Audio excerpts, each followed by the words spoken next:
Y en esta diapositiva mostramos un caso en el cual se ve cómo puede llegar a abusarse del tratamiento numérico de los datos. Es una anécdota que frecuentemente repite el ex redactor de la revista Infection and Immunity, el doctor Erwin Netter, cuando se refería a la manera como los investigadores empleaban los datos numéricos. La cita señala: 33.3% de los ratones utilizados en este experimento sanaron con el medicamento ensayado. 33.3% de la población experimental resultó afectada por el fármaco y permaneció en estado agónico. El tercer ratón escapó.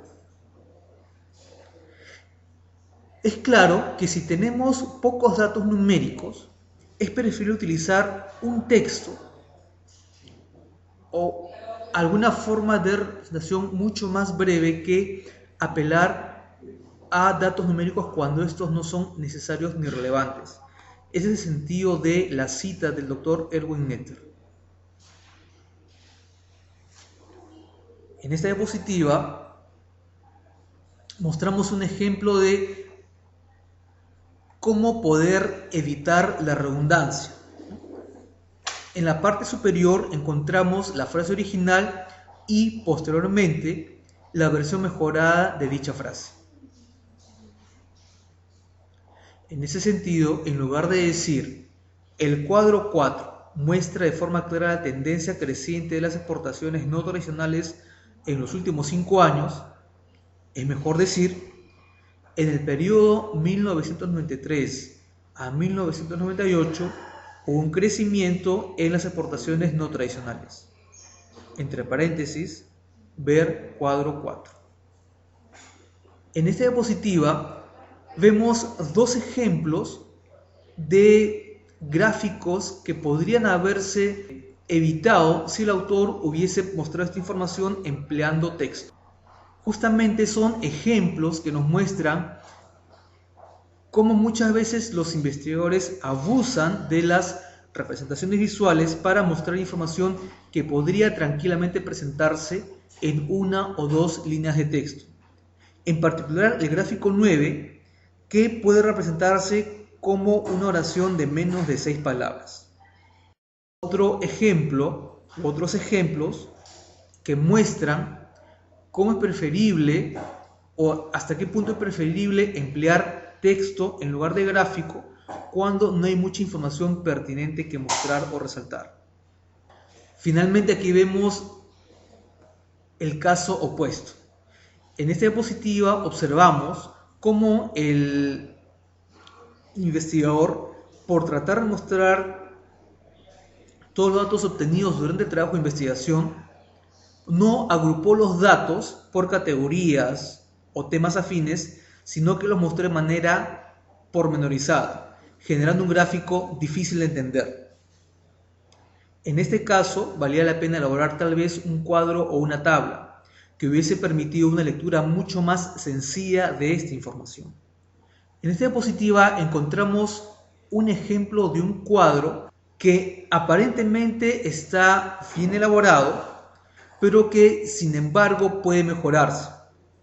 Y es que lo que se estila cuando se elaboran tablas y cuadros es únicamente trabajar con líneas horizontales para la parte de la cabecera y una línea horizontal al final de los datos, porque esas líneas verticales que cruzan las columnas dificultan una lectura tabular de los datos.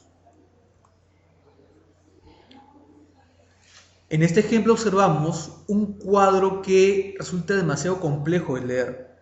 Aquí lo recomendable sería tal vez descomponer o desagregar este cuadro en 2 o 3 cuadros para facilitar la lectura de parte de otros investigadores.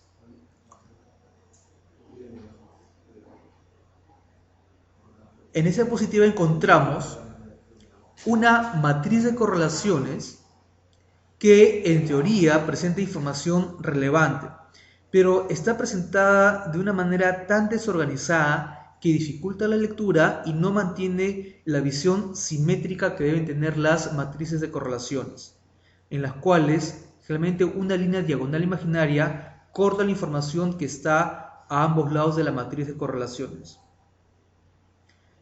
Entonces, no basta con presentar información relevante, información estadísticamente significativa, sino que hay que presentarlo de manera apropiada. En esta diapositiva encontramos un ejemplo similar.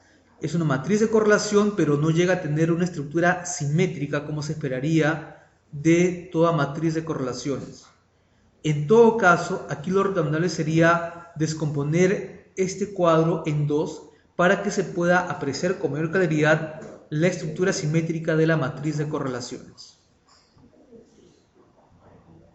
Finalmente encontramos en esta diapositiva un error muy frecuente en el que incurren los investigadores, y es presentar la información numérica simplemente copiando y pegando del programa estadístico empleado. Para los que empleamos el programa SPSS, resulta claro que el investigador lo que hizo fue simplemente copiar y pegar del programa SPSS en el artículo de investigación y no se tomó el trabajo de editar los indicadores o estimadores estadísticos, lo cual hubiese facilitado significativamente la lectura de este trabajo de investigación.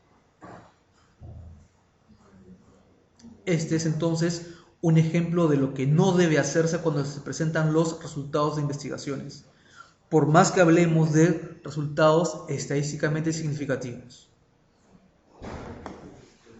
Resumiendo, en esta sesión hemos revisado cuál es la estructura de la sección conocida como resultados, la cual tiene dos áreas delimitadas, una primera llamada resultados generales y otra más enfocada a los resultados específicos.